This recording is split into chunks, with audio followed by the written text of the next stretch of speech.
analizar qué pasó en Venezuela, sobre todo cuando el pueblo, después del 23 de enero de 1958, fue silenciado, hasta que alzó su voz con los sucesos de febrero de 1989, conocidos como el Caracazo. Pero veamos con evidencias y fuentes históricas qué pasó a partir de 1989.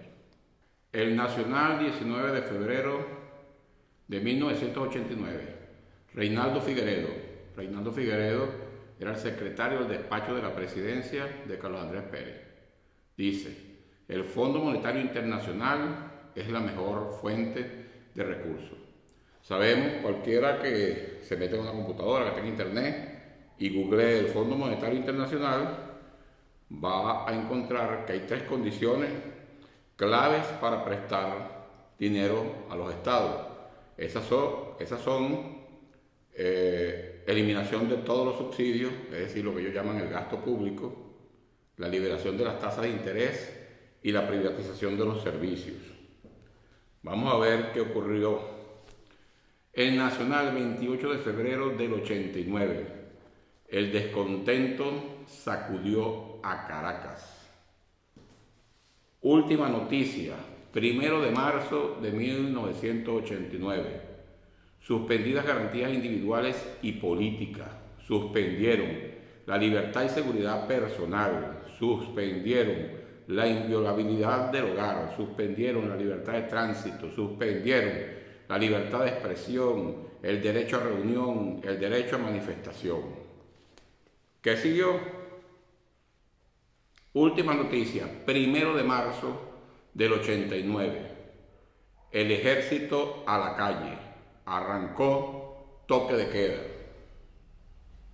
Ahora fíjense cuál fue la reacción de los Estados Unidos.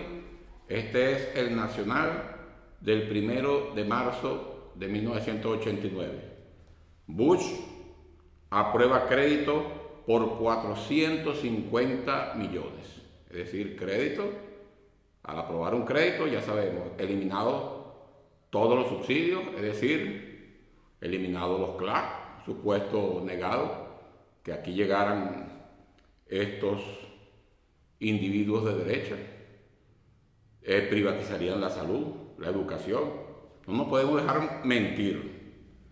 Consecuencia de la eliminación de las garantías constitucionales y de sacar el ejército a la calle, bueno, ordenaron al ejército disparar contra el pueblo.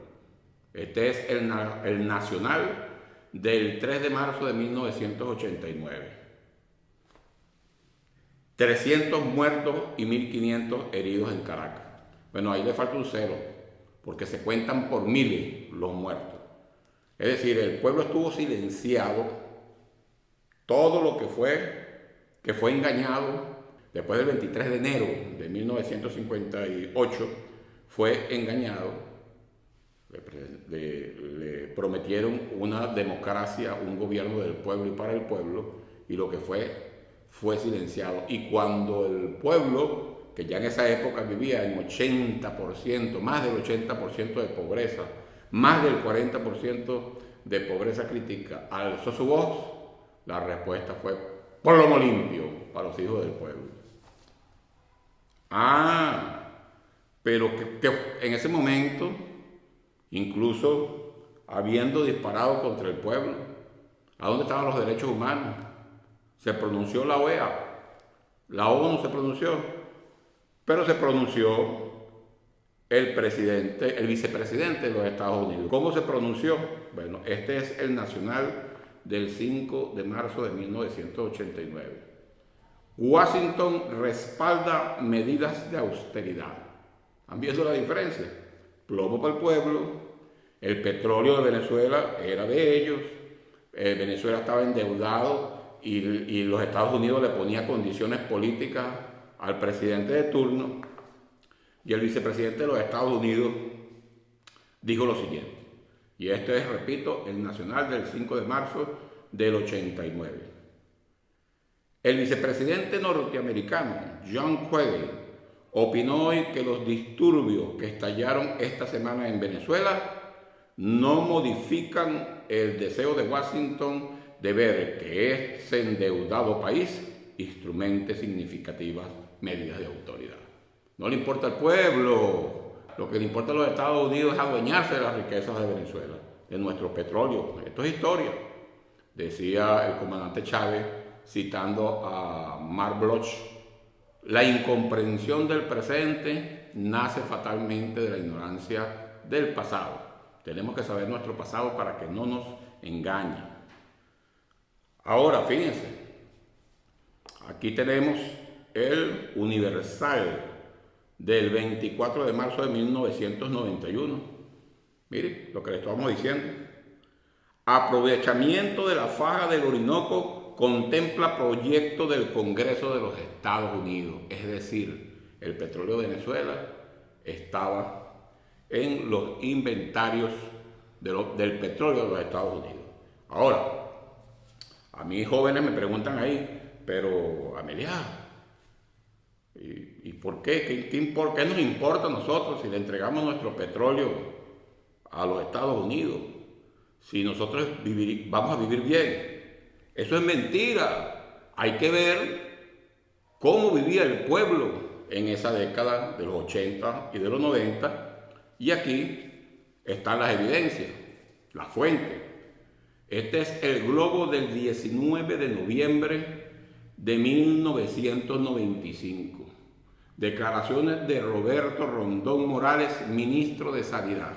Fíjense lo que dice el ministro de Sanidad. 1995.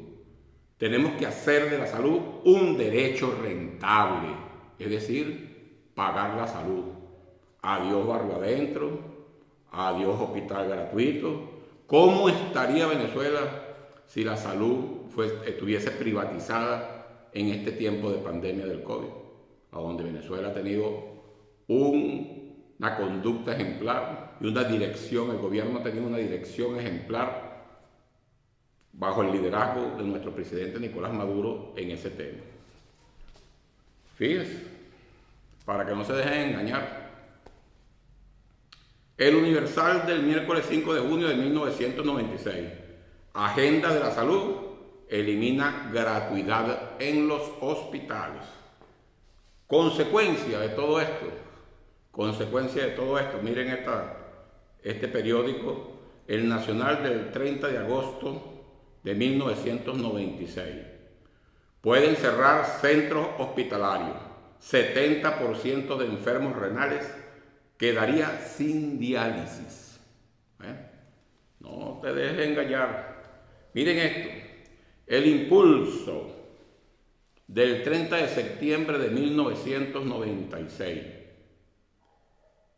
Más de 20% de los menores de 15 tiene problemas de nutrición. Y fíjense, era un reporte de un organismo oficial.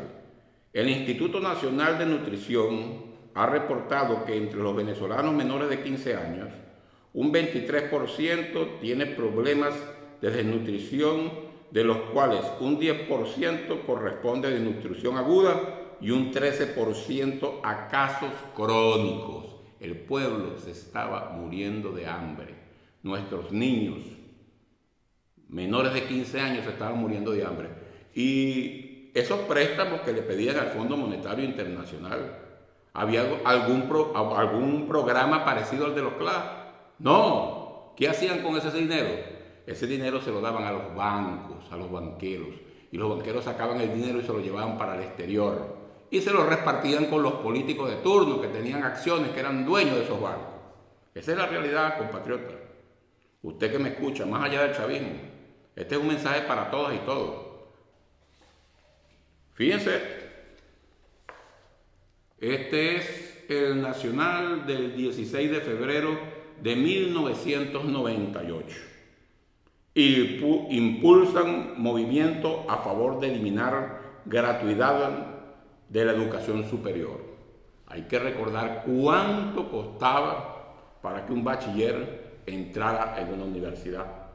¿Y quiénes entraban a la universidad? La élite dominante, los sectores de clase media, los sectores pudientes, los pobres no entraban a la universidad. Hay que recordar todo eso. Hoy en día Hay más de 40 universidades del gobierno y todos tienen acceso a la educación superior. Y ya finalizando, ¿cómo recibió? ¿Qué había en Venezuela cuando Chávez recibió? Este es el nacional cuando recibió la presidencia en 1999, el 2 de febrero de 1999. Este es el nacional del 26 de febrero de 1999. ¿Cómo tituló su primera página? 86% de los venezolanos viven en situación de pobreza, de los cuales el 47% vive en pobreza extrema. Chávez, que ganó la elección en 1999, para el año 2003-2004, ese índice de 47% de pobreza extrema lo llevó a 6,6% en el 2009. El presidente Nicolás Maduro, cuando recibe la presidencia en el año 2013, la pobreza extrema era de 6,6% y traza un plan para llevar la pobreza extrema a cero. Hay que recordar, ¿no recuerdan ustedes las 1.500 bases de misiones? Y en 7 semanas se construyeron las 1.500 bases de misiones. ¿Qué pasó? Bueno, en el 2015 llegó unos parlamentos, ¿sabes? Eso es una acción criminal. O sea, bloquear una política para reducir, para llevar la pobreza extrema a cero, es una acción criminal. Y termino con este recorte muy significativo. Mire, nada más y nada menos. Esto es el Universal del 16 de junio del 2001. 34% de los hogares son ranchos. 34% de los hogares son ranchos. En estos días, el presidente, por cierto, en el estado Lara, entregó la vivienda 3.200.000, la vivienda, 3.200.000. Si el Instituto Nacional de Estadística calcula que hay 8 millones de hogares en Venezuela, a un promedio de 4 habitantes por hogares, aproximadamente 32 millones de habitantes, y el gobierno ha entregado 3.200.000 viviendas, eso quiere decir que el gobierno le ha entregado vivienda a 1/3 de los hogares de Venezuela.